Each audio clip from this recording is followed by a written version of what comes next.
இந்த ஃபுட் எல்லாம் சாப்பிட்டீங்கன்னா உங்களுக்கு வெயிட் லாஸ் ஆகும், இந்த ஃபுட் எல்லாம் சாப்பிட்டீங்கன்னா உங்களுக்கு வெயிட் கெயின் ஆகும் அப்படின்ற மாதிரி இதெல்லாம் இருப்பீங்க. பட் அதெல்லாம் சாப்பிட்டீங்கன்னா உங்களுக்கு வெயிட் ஃபிளக்சுவேட் தான் ஆகுமே தவிர வெயிட் லாஸோ வெயிட் கெயினோ ஆகாது.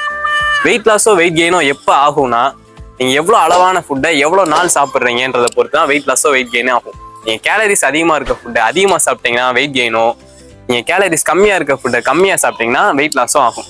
கேலரிஸ்னா என்ன? இப்போ நீங்க ஒரு வேலை செய்யறீங்க அப்படின்னா அந்த வேலை செய்யறதுக்கு உங்க பாடி ஸ்பெண்ட் பண்ற எனர்ஜி தான் கேலரிஸ். இப்போ நீங்க ஒரு 70 கிலோ பர்சனா இருக்கீங்கன்னா உங்களுக்கு 2000 கேலரிஸ் ஆவரேஜா தேவைப்படும். இப்போ நீங்க ஃபுட்ல இருந்து கன்சியூம் பண்ற கேலரிஸ் 2000 கேலரிஸை விட அதிகமா இருந்துச்சுன்னா உங்களுக்கு வெயிட் கெயின் ஆகும். 2000 கேலரிஸ்க்கு கம்மியா சாப்பிட்டீங்கன்னா உங்களுக்கு வெயிட் லாஸ் ஆகும். நீங்க 2000 கேலரிஸே சாப்பிட்டு வந்தீங்கன்னா உங்களுக்கு வெயிட் மெயின்டைன் ஆகும். அப்ப இந்த ஃப்ரூட்ஸ் இந்த ஃபுட்டெல்லாம் சாப்பிட்டீங்கன்னா வெயிட் லாஸ் ஆகுமா ஆகாதா அப்படின்னு கேட்டீங்கன்னா அதெல்லாம் உங்க வெயிட் லாஸ் ஆகுறதுக்கோ உங்க வெயிட் கெயின் ஆகுறதுக்கோ பெரிதளவுல சப்போர்ட் பண்ணுமே தவிர கரெக்டா வெயிட் லாஸ் பண்ணணும்னா ஆர் வெயிட் கெயின் பண்ணணும்னா நீங்க தொடர்ந்து அதை ஃபாலோ பண்ணிட்டே வந்தாதான் உங்களுக்கு ரிசல்ட் கிடைக்கும். அவ்வளவுதான். நம்ம சேனலை ஃபாலோ பண்ணிக்கங்க.